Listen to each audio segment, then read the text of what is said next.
Good morning, Tim. This is Vlog 21 as per Practicum. This week, we are being asked to discuss teaching personal and social responsibility. What I'd like to do is read part of the principal's message here at St. Andre Cosette. And it reads as, our school is a strong and special community where you'll be safe, belong, develop important friendships, connect to your learning, and contribute to a positive school culture built on faith, strong values, and community. I suppose the strong values are left for me to decide in my classroom.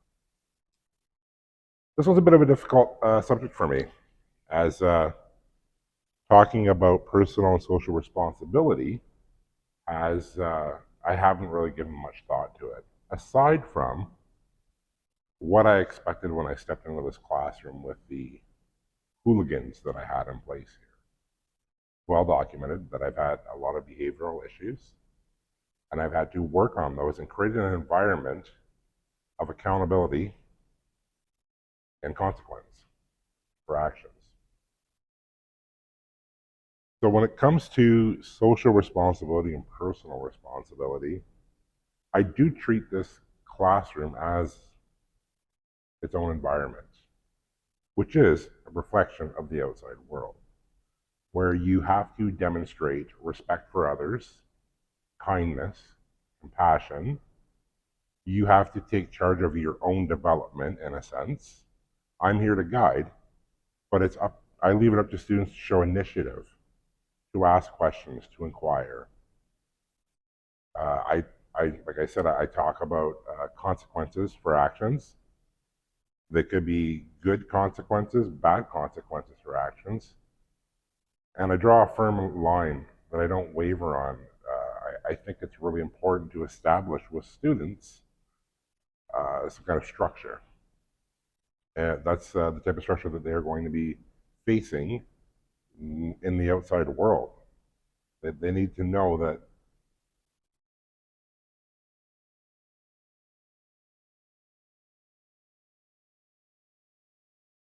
because ideally that's what I'm trying to do is I'm trying to prepare them for the outside world. Two of my classes are 11-12 splits. A majority of my students will be exiting high school at the end of this year. So I've tried to prepare them for that. I've tried to talk to them about if they are pursuing a pathway in the trades or just any career in general, what your expectations as a member of society are. And it's these values that I'm trying to stress to them. I do, and these values that I'm trying to express to them that I really want to drive home, I suppose, so they are prepared, so they aren't. It's not a culture shock, I suppose, once they leave the confines of the school.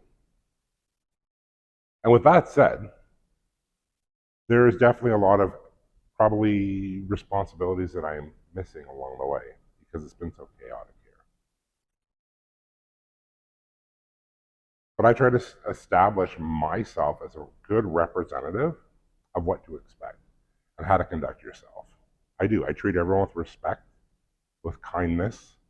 I sprinkle some humor in there. I really try to be an active listener, and I think that's an important thing that we don't teach enough young people in the school system or just in life in general. I think active listening is one soft skill that we don't put enough emphasis on. And if I can get students to become active listeners in a conversation, I think my points get received in a better sense.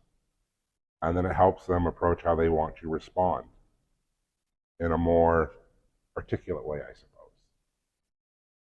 I talk about community quite often.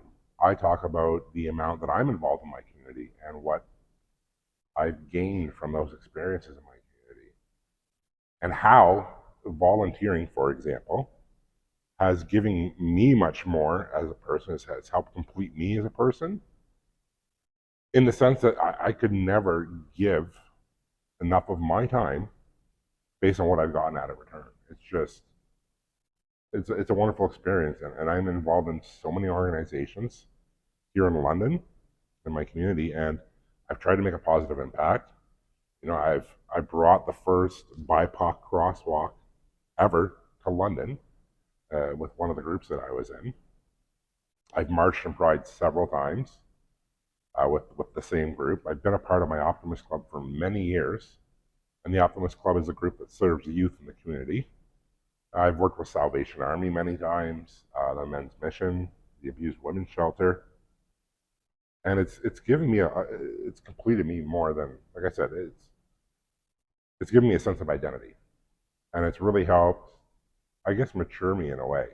I talk about how I tried to slip into this program the year prior at the very last second. And I wasn't even ready then. And the last year prior to me going to Windsor in the summer, I did a lot of growing and I identified a lot of things about myself that I felt were important. And it helped navigate, I guess, my future.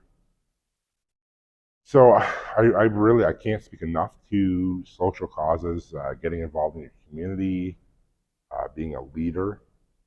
I didn't mention leadership, but it's such a cliche word. But you know, uh, I actually wrote in a NOOPS class yesterday about values that I bring to a classroom or creating a positive culture. And I stated at the very end of my blog entry that students in my classes now are viewing success as a team goal rather than an individual goal. And students are encouraging each other to do better, to try harder, to work harder. And I think that's a testament to enforcing or implementing a good structure in my classroom when I can get students to not only buy into what I'm telling them, but encouraging and championing the success for their classmates. So always looking for new and interesting ways to set a positive example. I know that, and this is going to sound really cliche, I know that the growing never stops. I'm always going to pick up things here and there along the way, and I'm going to miss things along the way. I'm going to mess up more than I succeed in the beginning. I'm not oblivious to the fact that I'm stepping into a new career in life, and I've got a lot of learning to do in that sense on how to become an educator. But becoming a role model is also very new to me. And sure, I've had the YouTube show, and I've been to a lot of skilled trade events, and I've worked with OYAP in the past because of, I guess, the image that I put out there has afforded me some of these opportunities.